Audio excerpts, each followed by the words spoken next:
Bonjour tout le monde, je vous fais la correction détaillée de l'exercice 11, page 103.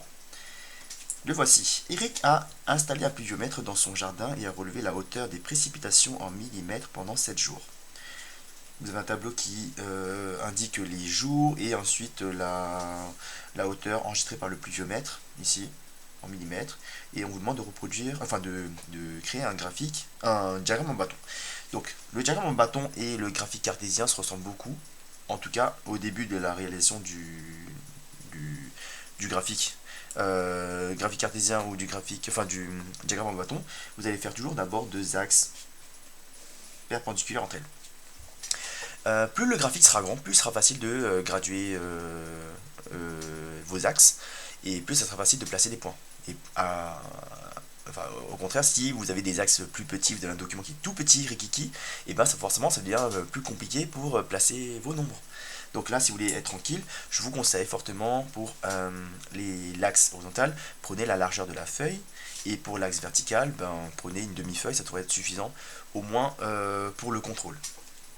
Alors, donc pour l'exercice 11, là pareil, comme j'ai dit pour le graphique cartésien, il faut mettre tout ce qui est temps, les durées, plutôt par là.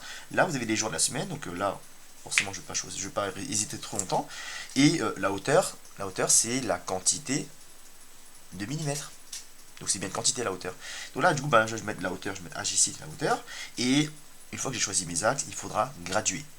Graduer de manière régulière, et il faut absolument que toutes les valeurs rentrent. Là, j'ai 1, 2, 3, 4, 5, 6, 7 graduations. Il faut absolument que je gradue pour que cette graduation soit bien régulière et dans l'axe.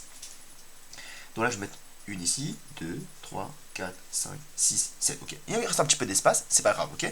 Je vais pas chercher pile poil pour arriver ici, c'est pas très grave. Ce qui m'intéresse, c'est que tout rentre, ok, le plus joliment possible. Si je peux prendre plus d'espace la prochaine fois, bah oui, je le ferai, mais sinon, c'est très bien comme ça. Toutes les valeurs sont bien rentrées, il n'y a aucun souci. Jeudi, vendredi, samedi et dimanche. Ensuite, pour la hauteur, là, vu que c'est chiffré, ça sera un peu plus facile. J'ai la valeur la plus petite qui est 0, la valeur la plus grande qui est 15. Donc, c'est-à-dire que si 0 entre sur l'axe et le 15 aussi, c'est-à-dire que toutes les valeurs intermédiaires, comme le 12 ou le 5, se feront en partie intégrante de l'axe. Donc là, si j'ai 0 ici en bas et je mets le 15 quelque part plutôt vers le haut, comme ça j'ai mon axe qui est bien exploité, j'utilise bien toute la longueur. Je n'allais pas mettre le 15 ici, ça serait un peu bête, ça serait un peu dommage de gaspiller cet espace-là. Donc là, je mets le 15 plutôt en haut, vous savez, on a un axe qui est plutôt bien utilisé dans sa longueur. Donc là, j'ai 10 ici, là j'ai 5 là. Une fois que j'ai fait ça, je peux commencer à graduer. Je peux aussi regarder aussi les valeurs ici que j'ai. 10, 0, 12, 15. Là, je peux placer quasiment toutes les valeurs, sauf le 12. Le 12, il faudrait que je gradue un tout petit peu plus. Il faudrait que je gradue ici, comme ça, pour que je puisse placer aussi le 12 qui est quelque part par là. Vous, forcément, vous aurez des carreaux pour vous aider. Donc là, cette fois-ci, regardez bien, jusqu'à là, on peut très bien faire un graphique cartésien ou un diagramme en bâton. Jusqu'à là, jusqu'à la réalisation des deux axes gradués, vous n'avez pas besoin de savoir si c'est un diagramme en bâton ou pas. Là, je relis l'énoncé, c'est un diagramme en bâton qu'on vous demande. Donc là, le lundi, il faudrait faire un bâton de taille 10. Là, pareil, vous le faites bien sûr proprement à la règle.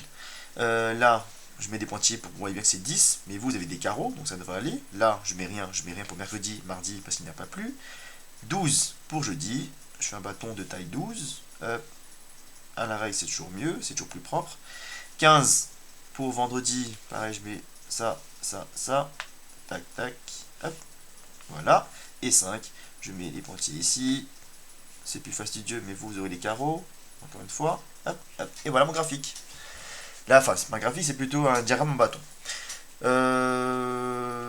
Donc là, faites bien attention. Là, du coup, ces pointillés-là, vous pouvez les faire ou ne pas les faire. C'est pas indispensable. Vous avez les carreaux, vous allez bien voir que, le bâton aura une hauteur de 15, de 5 pour celui-là. 15 pour celui-là, 12 pour le reste, et ainsi de suite. Voilà.